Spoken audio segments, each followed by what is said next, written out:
Bem-vindos a mais uma aula de religião, né? Hoje a gente vai aí ver mais um pouquinho aí sobre a Reforma Protestante, né? Já bati tanto nessa tecla, né? A Reforma Protestante. O que foi a Reforma Protestante? Quais as causas, não é? Influenciado por quem? Quais foram as consequências, né?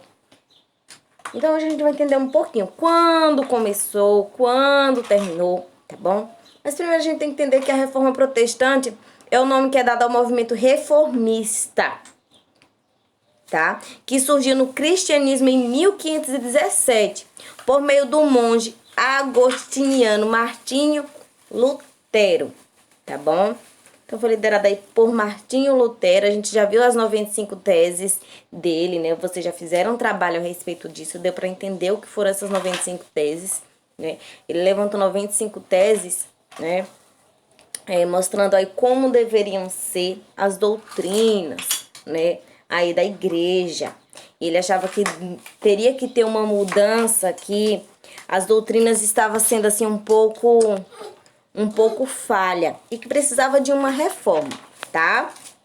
Então, Reforma Protestante é o nome dado ao movimento reformista que surgiu no cristianismo no século XVI. Esse movimento ele se iniciou a partir de Martinho Lutero, a gente já viu isso, né? Um monge católico que estava insatisfeito com algumas práticas e questões teológicas defendidas pela Igreja Católica, né? Lembrando aí que ele era um monge católico e que ele estava insatisfeito com o que estava acontecendo na sua igreja, né? Ele era contra muitas questões, muitas práticas, e ele questionava muito isso, né?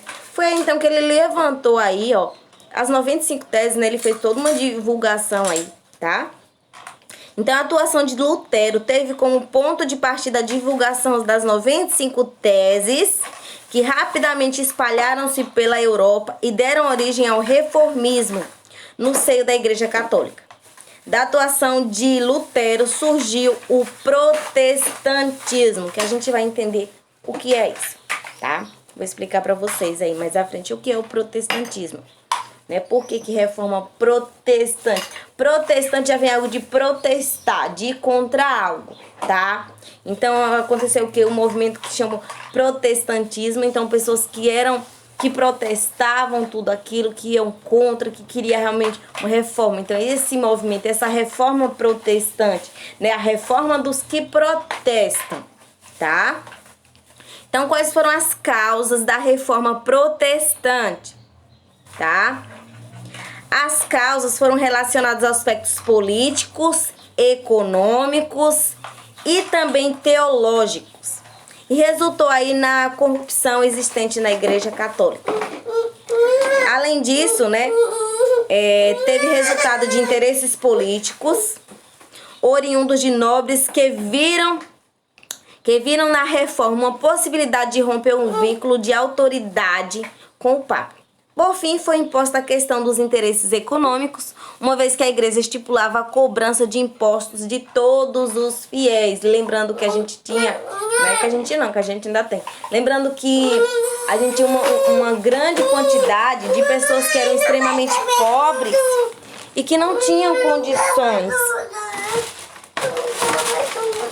Não tinha condições de pagar altos impostos. Que viviam em condições da miséria, logo não teria como arcar com esses impostos, né? Então, assim, era algo muito injusto, né? Sendo que muitos viviam na miséria e ainda tinham que pagar impostos, né? Então, assim, muitos iam contra isso, tá? Lembra que eu falei também dos interesses políticos, que muitos estavam interessados em romper esse vínculo, né? Essa autoridade que o Papa exercia, essa grande influência política que o Papa exercia na sociedade, né? E também, né, no aspecto teológico, o ponto imediato a ser destacado é a insatisfação de Martinho Lutero com as práticas da Igreja Católica. A Igreja de Roma era, naquele período, a maior autoridade da Europa Ocidental e detinha um imenso poder, uma vez que era dona de terras e riquezas gigantescas. Além disso, a autoridade do Papa impunha-se além do campo religioso, alcançando o campo secular, político. Os reis da Europa tinham seu poder sustentado pela autoridade da Igreja, uma vez que era praticamente impossível manter-se no comando sem a aprovação do Papa. Sendo assim, a Igreja Católica possuía o monopólio da vida política e religiosa da Europa. Focando no aspecto teológico, muitos começaram a questionar as posições da Igreja. Antes mesmo de Lutero, já havia existido na Europa movimentos religiosos e figuras do clero católico que questionavam determinados princípios do catolicismo. A longo prazo pode-se ressaltar, por exemplo, os valdenses que surgiram na França, no final do século, no século XII. Em um período imediato, isto é, poucos anos antes do início da reforma, existiram os pré-reformadores na Europa que teceram críticas à Igreja de Roma.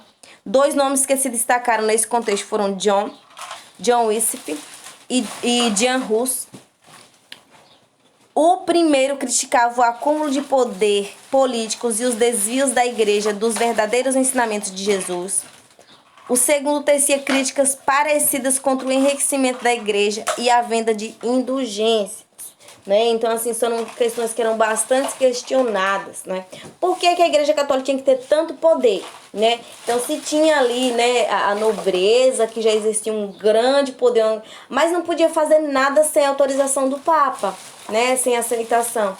Então, assim, eles ficavam muitas vezes de mãos atadas e dependiam. Mas por quê? Por que a Igreja Católica tinha que ter essa autoridade toda? Então, muitos começaram a questionar, né? E também os desvios aí da Igreja Católica, a questão do acúmulo também de riquezas, de bens. A gente sabe que a Roma, né, quando a gente vê lá o Vaticano, a gente vê toda aquela riqueza ali, né, aquele grande símbolo de riqueza ali, né, uma das 7 maravilhas do mundo. Então, assim, muito rica, né, muitas coisas ali em ouro, né, completamente em ouro. A gente vê o Vaticano muito rico ali, né? Isso foi acúmulo de riqueza com o tempo, que a Igreja foi acumulando riqueza, né, pelo poder que ela exercia na sociedade, né?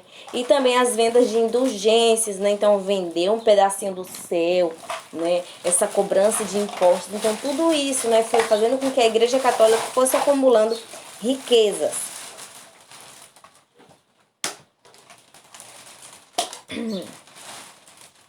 Em relação às questões políticas, existia uma série de reis, nobres e autoridades em geral que estavam interessados em romper o poder secular com o religioso. Isso significa que muitos viam um rompimento como uma forma de consolidar ou de assegurar mais poder sem a necessidade de ter que se sujeitar à autoridade, a outra autoridade, no caso o Papa. Então, assim, né, no campo político eles viam assim: a gente tem poder, mas a gente está sempre abaixo do Papa, né? E se a gente conseguisse romper, né, esse vínculo, né, a gente conseguiria aprovar mais coisas, a gente conseguiria exercer uma autoridade maior sobre a sociedade, né? Então, esse interesse político foi crescendo aí nesse sentido. E nas questões econômicas, né, há de se destacar que na região norte da Europa havia uma insatisfação muito grande com a quantidade de impostos que deveriam ser repassados para a Igreja. Tal questão intensificava-se em um contexto em que as penínsulas itálicas e ibéricas estavam em franco desenvolvimento e enriquecimento, enquanto regiões como aqui corresponde à atual Alemanha eram pobres e enfrentavam dificuldades econômicas, né? Então aí foi uma outra insatisfação, né, que a gente via aí. Não, mamãe conserta, eu conserto. Então uma grande compra, mamãe compra tudo. Olha, mamãe compra. Pronto, mamãe conserta, meu bem. Pronto, consertei. Pronto, vai brincar. Cuidado pra não quebrar.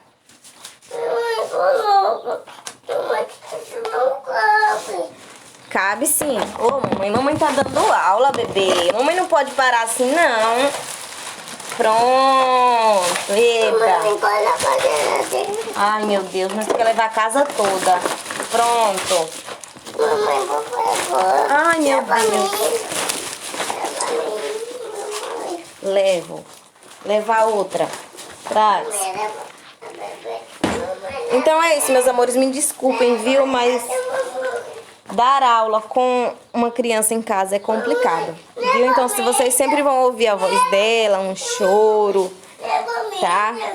Interrupções e tudo mais, tá? Mas vamos seguir aí, né? Então, já falei desses 3 campos, né? Que foram as causas aí.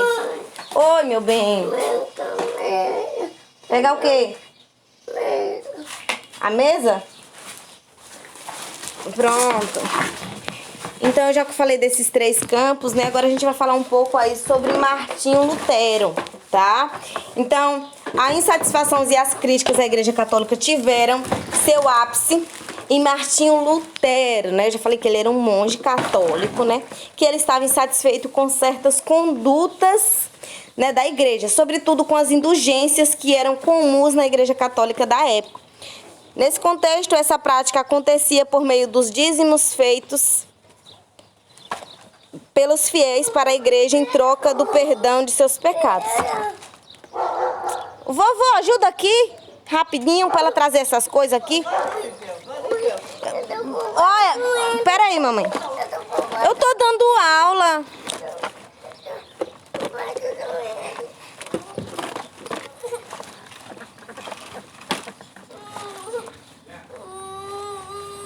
Além disso, o Papa Leão havia oferecido indulgências para aqueles que contribuíssem com dinheiro